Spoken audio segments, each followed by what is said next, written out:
Bonjour et bienvenue dans cette nouvelle uchronie où nous allons parler d'un fait incroyable qui s'est déroulé en 1961. Imaginez que vous êtes le 13 août 1961, que vous habitez Berlin, que vous sortez de chez vous et que tout d'un coup, vous découvrez qu'il y a une barrière de barbelés qui a été mise durant la nuit et que 45 km de murs vont être construits pour pouvoir séparer Berlin entre Berlin-Est et Berlin-Ouest.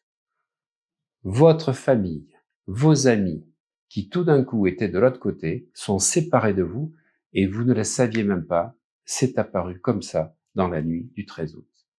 Waouh! Quel séisme pour les Berlinois, quel séisme pour les Allemands, et puis surtout l'impact que ce mur de Berlin a eu par rapport à l'Est et à l'Ouest, parce que ça marquait le début de la guerre froide, et surtout la conséquence que ça a eu sur les pays d'Europe centrale. Et c'est en 1989 que le mur de Berlin, que vous allez voir, s'est écroulé. Alors imaginons quelques instants que le mur de Berlin ne se soit jamais écroulé. Et j'aimerais dans les commentaires que vous me disiez qu'est-ce qui se serait passé si le mur de Berlin ne s'était pas écroulé. Vous imaginez les conséquences? La guerre froide, elle serait certainement encore plus glaciale qu'aujourd'hui et on n'aurait pas la possibilité de voyager comme on le fait, etc. Mais je vous écoute et je vous lis dans vos commentaires parce que j'ai vraiment envie que vous preniez conscience comment des faits qui ne touchent pas personnellement, et on a, par exemple, pour des générations qui sont nées après 1989, pas la compréhension de ce que cela a provoqué en Europe, en France, et ce que ça génère aujourd'hui dans le monde entier. Alors, magnéto, et on retourne dans le futur, on retourne dans le passé.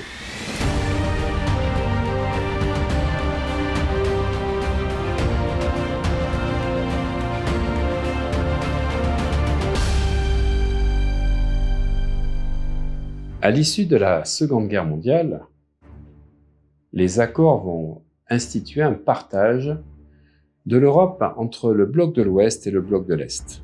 L'Allemagne va être partagée en deux parties, entre la partie qu'on appelait l'Allemagne de l'Ouest, qui va être sous le contrôle américain, et la partie donc de l'Europe appelée RDA à l'époque, République démocratique d'Allemagne, sous le contrôle de l'URSS.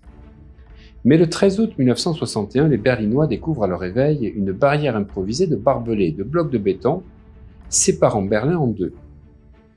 Baptisé mur de protection antifasciste, d'autres blocs de béton s'ajoutent au cours des 2 mois suivants pour créer une barrière permanente de 2 mètres de haut entre l'Est et l'Ouest.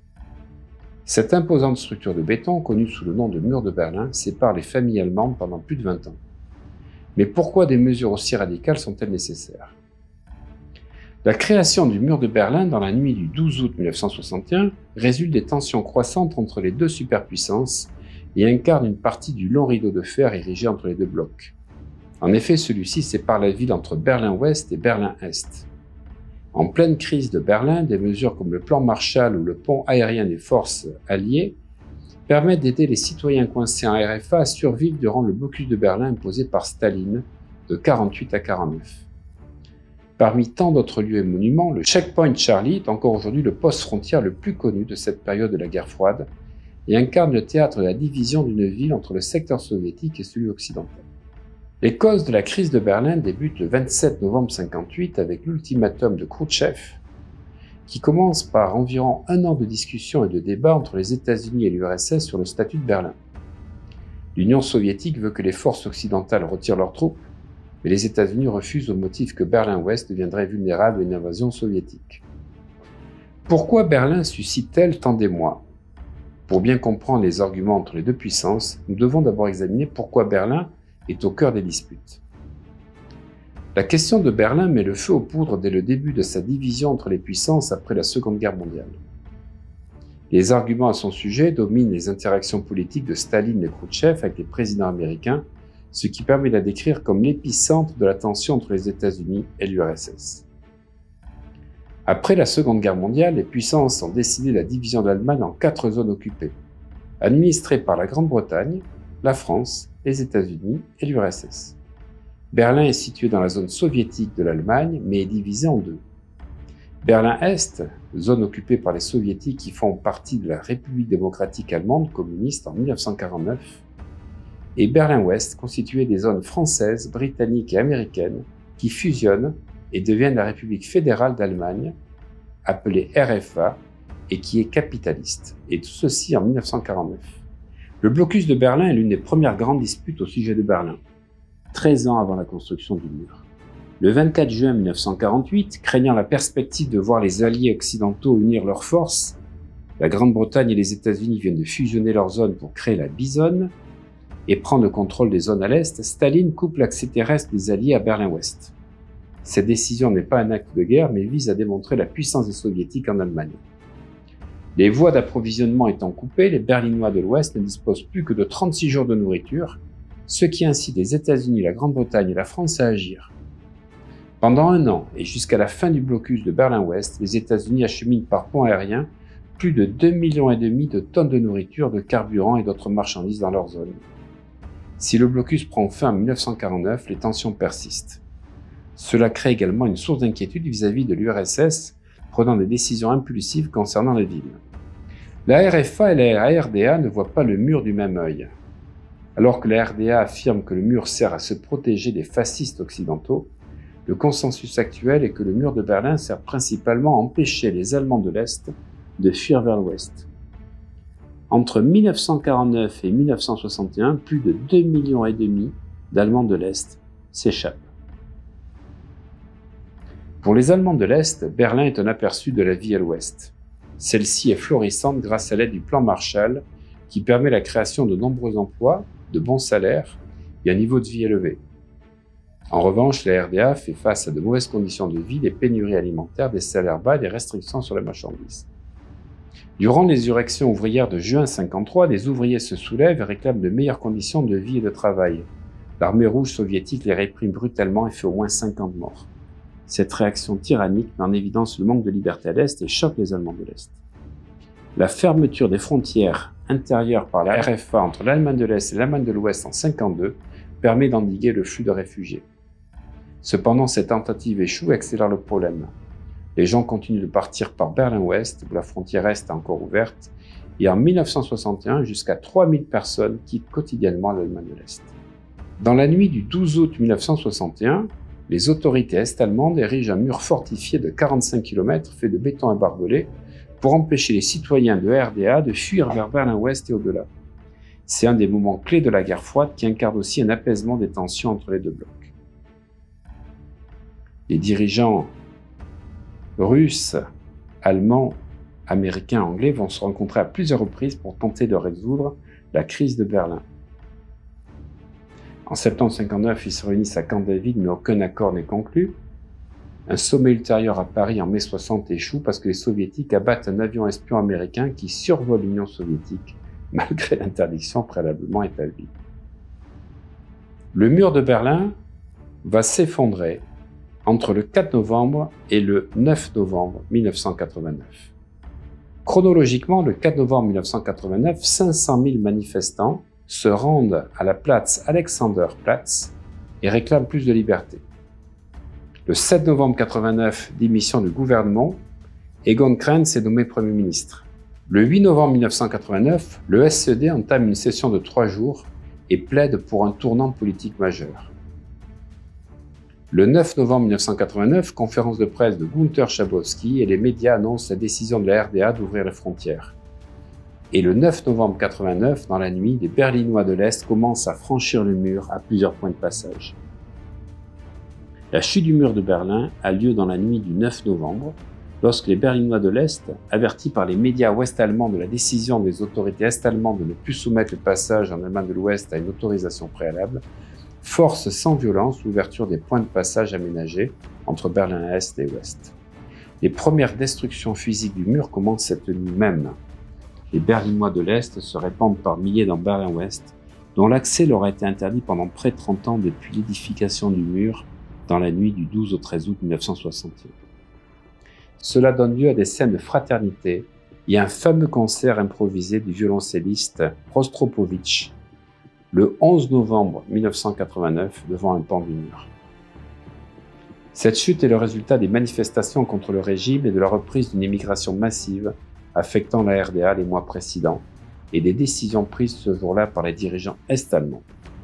L'ouverture du mur est le symbole par excellence de la chute des régimes communistes en Europe de l'Est en 89 et la fin de la guerre froide entre les blocs de l'Est et de l'Ouest.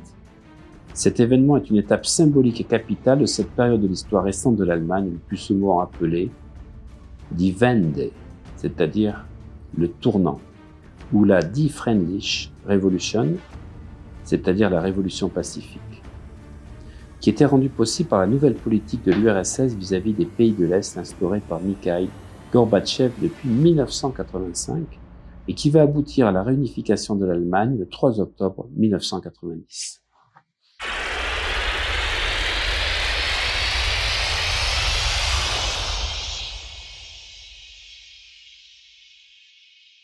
Alors la question qui peut se poser, c'est de savoir si le mur de Berlin n'était jamais tombé.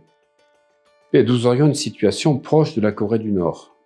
Cela n'aurait fonctionné qu'avec une répression massive, nous dit Fry Taylor, qui est professeur au Royaume-Uni. Il précise que pour que le mur ne tombe pas, il aurait fallu tout d'abord que le bloc de l'Est soit différent de celui que nous avons eu dans les années 1980. Il aurait fallu qu'ils arrêtent les réformes, dit-il, surtout Gorbatchev, et si cela avait été le cas, la guerre froide aurait continué plus longtemps. Pouvez-vous imaginer un scénario dans lequel le mur de Berlin serait toujours debout et où l'Allemagne de l'Est, un peu comme la Corée du Nord, existerait toujours sous la forme d'un pays séparé? Je suppose que cela aurait été possible en sévissant contre les dissidents. La chute du mur de Berlin est due à plusieurs facteurs. Le premier, qui est aussi le plus simple, c'est que l'économie de l'Allemagne de l'Est ne fonctionnait simplement pas. Elle avait très peu de ressources naturelles et de gros problèmes d'efficacité. Par la suite, dans les années 70 et 80, les Russes ont arrêté de vendre du pétrole bon marché aux Allemands de l'Est. Cela a aggravé encore plus ces problèmes économiques. On trouve des photos de magasins de l'Allemagne de l'Est datant des années 60 et 70 puis des années 80. Ils voulaient faire croire que tout était merveilleux, mais il n'y avait plus grand-chose à acheter à part des navets. Il faut également savoir que dans les années 70, l'Allemagne de l'Est se faisait aussi prêter beaucoup d'argent par l'Allemagne de l'Ouest et en dépendait fortement.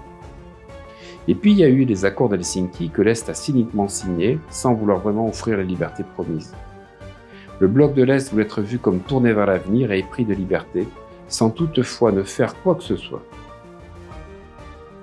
Inévitablement, avec le temps, certaines personnes en Allemagne de l'Est ont fini par réclamer les libertés décrites par les accords d'Helsinki. Il y avait la Stasi qui avait un contrôle total sur les gens, des milliers de personnes étaient emprisonnées et assassinées, et nous revenons à l'idée d'une Allemagne de l'Est similaire à la Corée du Nord contemporaine.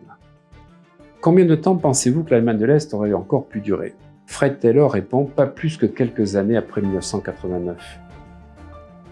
Je pense que les sommes considérables qu'il aurait fallu dépenser pour faire tenir leur mur, high-tech, avec la surveillance électronique, auraient mis fin à tout cela vers 1995.